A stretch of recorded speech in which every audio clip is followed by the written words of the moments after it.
মালদায় আসছেন প্রধানমন্ত্রী নরেন্দ্র মোদী। তার আগে দক্ষিণ মালদায় বিজেপি প্রার্থী শিরোপা মিত্র চৌধুরীর ডিজিটাল প্রচার মোদি @0.3। এদিন মালদা শহরে এক বেসরকারি রেস্তোরাঁয় নতুন ভোটারদের নিয়ে ডিজিটাল পর্দায় ভোট প্রচার করেন। মোদীর কাছে তথ্যচিত্র তুলে ধরে প্রচার করা হয়। এছাড়া লোকসভা নির্বাচন 21টি প্রকল্পকে বাস্তব রূপ দেওয়ার প্রতিশ্রুতিও দেওয়া হয়, যার মধ্যে রয়েছে kidney heart super speciality hospital তৈরি সহ গঙ্গা ভাঙনের প্রতিরোধ ও পুনর্বাসনের স্থায়ী সমাধান। ইংরেজবাজার শহরে যানজট মুক্ত করতে মেট্রো রেল চালুর প্রস্তাব প্রধানমন্ত্রীর কাছে দেবেন বলে জানান শিরোপা মিত্র চৌধুরী।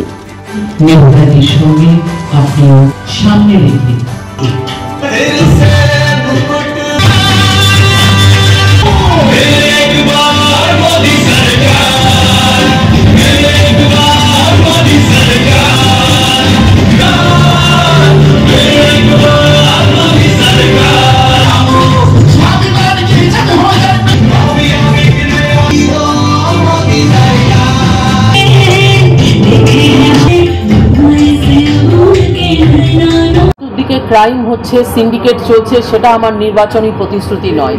আমার নির্বাচনী প্রতিশ্রুতি হচ্ছে স্পেশাল ইকোনমিক জোন তৈরি করতে হবে। এই স্পেশাল ইকোনমিক জোনের মধ্যে ক্লাস্টার ডেভেলপমেন্ট হবে, তাতে আম, লিচু, রেশম এইগুলো নিয়ে যদি স্পেশাল ইকোনমিক জোন তৈরি হয় SEZ, তাহলে পরে সেখানে ব্যবস্থা হবে, এমপ্লয়মেন্ট হবে, আয় ব্যয় বাড়বে যারা এই কাজে যুক্ত আছেন। সেই কারণে SEZটাই হচ্ছে একমাত্র সলিউশন। এয়ারপোর্ট নিয়ে আমি প্রতিশ্রুতির মধ্যে যেটা রাখলাম সেটা হচ্ছে মালদায় ইন্টারন্যাশনাল এয়ারপোর্ট তৈরি করা।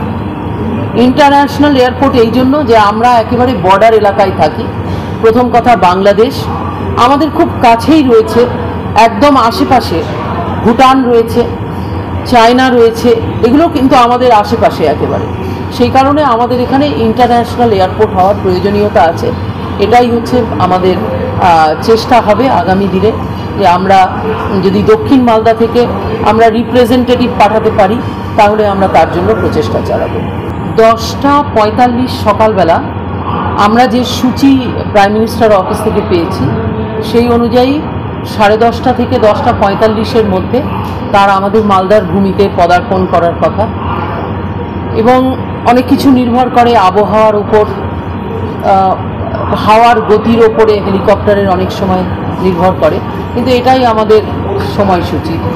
দ্বিতীয়, আমরা এক্সপেক্ট করছি যে আমাদের সভায় অন্তত 3 লক্ষ লোক উপস্থিত হবে, এটা আমাদের এক্সপেকটেশন। প্রচণ্ড তাপদাহ চলছে আর সভাটা খুব সকাল সকাল হচ্ছে।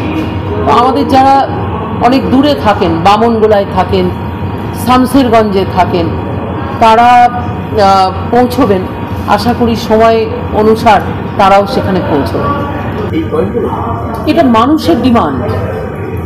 আমি তো আমার নিজস্ব অনুভব রয়েছে, ব্যক্তিগত অনুভব, বিধায়ক হিসাবে অনুভব, সমাজকর্মী হিসাবে অনুভব, কিন্তু আমি মানুষের কাছ থেকে তাদের রেফারেন্ডাম নিয়েছি, তাদের কি ডিমান্ড আছে সেটা আমি শুনেছি।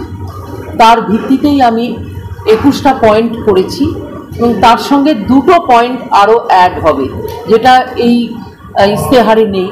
সেটা হচ্ছে মালদায় প্রচণ্ড জ্যামজট।